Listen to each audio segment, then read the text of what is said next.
Bismillahirrahmanirrahim. Assalamualaikum warahmatullahi wabarakatuh. Perkenalkan, nama saya Rizky Nanda. Di sini saya akan mempresentasikan makalah tentang Mahkamah Konstitusi guna memenuhi tugas UTS. Tugas UTS Peradilan Indonesia yang diampu oleh Bapak Muhammad Afdal Askar MH. Baiklah, langsung saja kita mulai dengan pengertian Mahkamah Konstitusi. Mahkamah Konstitusi atau disingkat MK adalah lembaga tinggi negara dalam sistem ketatanegaraan Indonesia yang merupakan pemegang kekuasaan kehakiman bersama-sama dengan Mahkamah Agung. Pasal 24 ayat 2 Undang-Undang Dasar Negara Republik Indonesia tahun 1945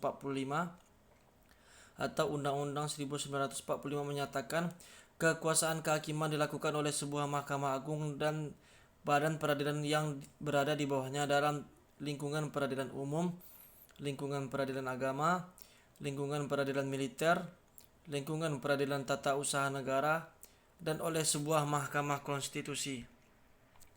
Sejarah pembentukan Mahkamah Konstitusi.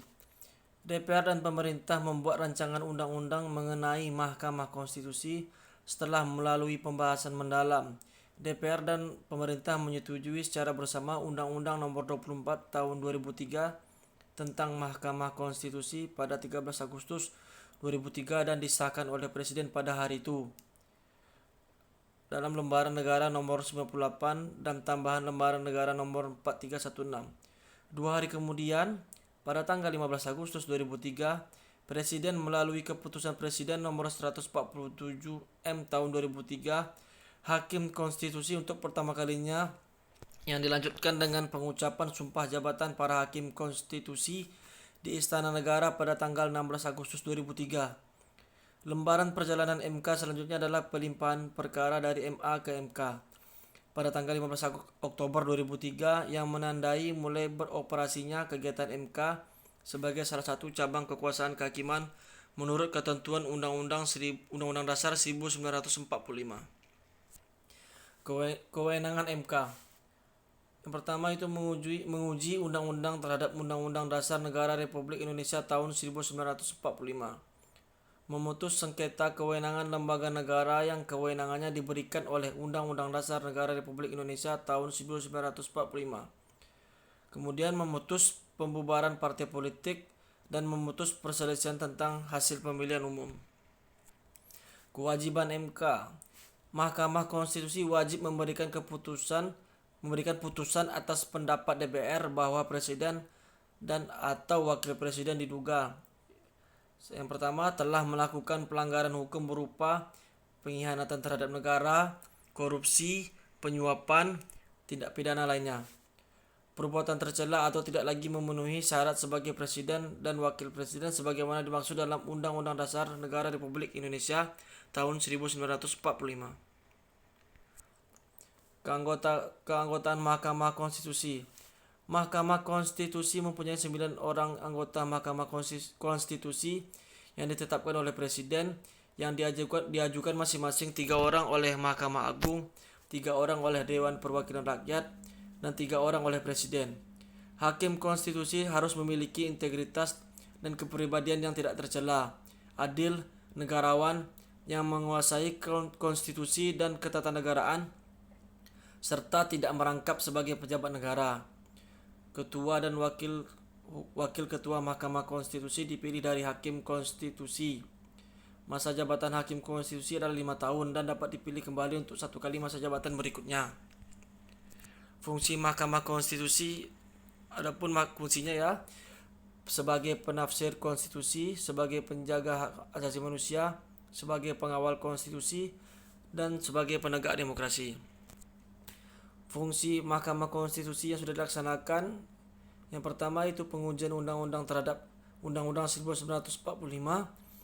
Yang kedua, sengketa kewenangan lembaga negara. Yang ketiga, memutus pembubaran parpol. Yang keempat, sengketa hasil pemilu. Syarat menjadi Hakim Konstitusi. Persyaratan pengangkatan Hakim Konstitusi yang diatur dalam Pasal 15 Undang-Undang Nomor 8 Tahun 2011 tentang perubahan atas Undang-Undang Nomor 24 Tahun 2003 tentang Mahkamah Konstitusi memiliki integritas dan kepribadian yang tidak tercela, adil, dan negarawan yang menguasai konstitusi dan ketatanegaraan untuk dapat diangkat menjadi hakim konstitusi. Selain harus memenuhi syarat sebagaimana dimaksud pada ayat 1. Seorang calon hakim konstitusi harus memenuhi syarat yaitu salah satunya adalah warga negara Indonesia, berijazah dokter dan magister dengan dasar sarjana yang berlatar belakang pendidikan tinggi hukum, bertakwa kepada Tuhan Yang Maha Esa dan berakhlak mulia, berusia paling rendah 47 tahun dan paling tinggi 65 tahun pada saat pengangkatan, mampu secara jasmani dan rohani dalam menjalankan tugas dan kewajiban, tidak pernah dijatuhi pidana penjara berdasarkan putusan pengadilan yang telah memperoleh kekuatan hukum tetap, tidak sedang dinyatakan pilot berdasarkan putusan pengadilan dan mempunyai pengalaman kerja di bidang hukum paling sedikit 15 tahun dan pernah menjadi pejabat negara. Selain persyaratan sebagaimana dimaksud pada ayat 1 dan ayat 2, calon hakim konstitusi juga harus memenuhi kelengkapan administrasi dengan menyerahkan surat pernyataan kesediaan dan menjadi hakim konstitusi, daftar riwayat hidup, menyerahkan fotokopi ijazah yang telah dilegalisasi dan menunjukkan ijazah asli, laporan daftar harta kekayaan serta sumber penghasilan calon yang disertai dengan dokumen pendukung yang sah dan telah mendapat pengesahan dari lembaga yang berwenang, dan nomor pokok wajib pajak. Tugas pokok Mahkamah Konstitusi.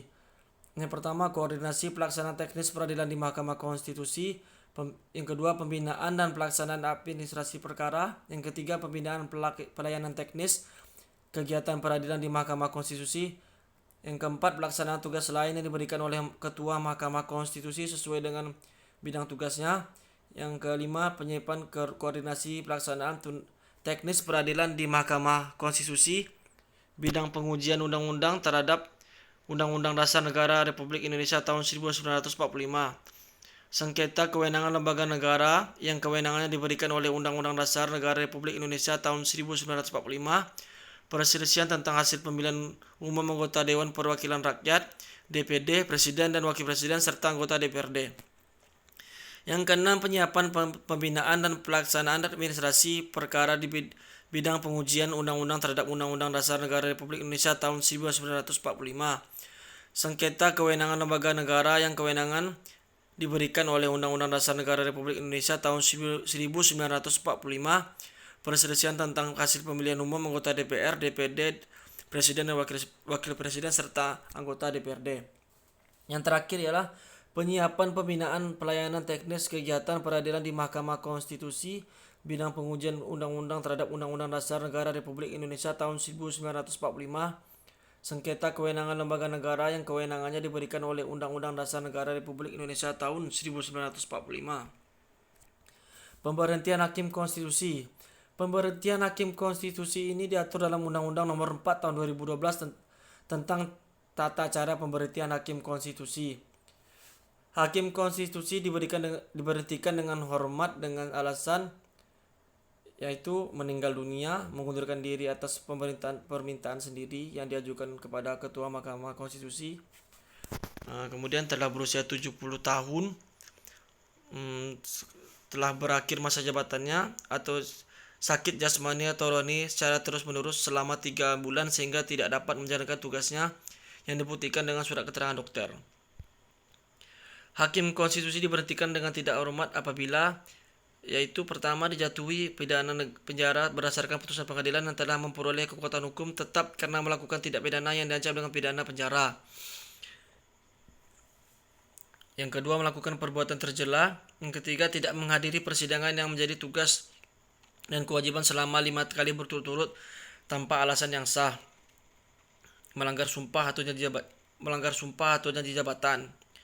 Dengan sengaja menghambat Mahkamah Konstitusi memberi putusan dalam waktu sebagaimana dimaksud dalam pasal 7B ayat 4 Undang-Undang Dasar Negara Republik Indonesia tahun 1945. Kemudian melanggar larangan rangkap jabatan, tidak lagi memenuhi syarat sebagai hakim konstitusi, dan melanggar kode etik dan pedoman perilaku hakim konstitusi. Hakim diberhentikan sementara dari jabatannya dalam hal yang pertama memberikan kesempatan kepada hakim membela diri di hadapan majelis kehormatan. Yang kedua ada perintah penahanan. Yang ketiga dituntut di muka pengadilan dalam perkara pidana yang diancam dengan pidana penjara 5 tahun atau lebih meskipun tidak ditahan. Kesimpulannya, Mahkamah Konstitusi atau MK lembaga negara yang baru diperkenalkan saat perubahan Undang-Undang 1945 digunakan untuk menjaga kemurnian konstitusi dengan kewenangan untuk menguji konstitusionalitas suatu undang-undang terhadap undang-undang dasar serta kewenangan lainnya yang terkait dengan fungsinya sebagai the guardian of the constitution dengan kewenangan MK untuk memutus sengketa kewenangan antar lembaga negara, memutus sengketa pemilu, memutus pembubaran partai politik, serta mengadili dan memutuskan pendapat DPR mengenai usul pemerintahan presiden.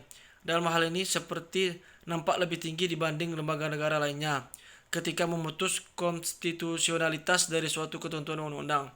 Akan tetapi sesungguhnya dalam struktur ketatanegaraan Republik Indonesia, posisi MK sejajar dengan lembaga negara yang lainnya dengan kewenangan yang secara limitatif diberikan oleh Undang-Undang Dasar. Demikianlah persentase dari saya, lebih dan kurang saya mohon maaf. Wabillahi taufik hidayah. Assalamualaikum warahmatullahi wabarakatuh.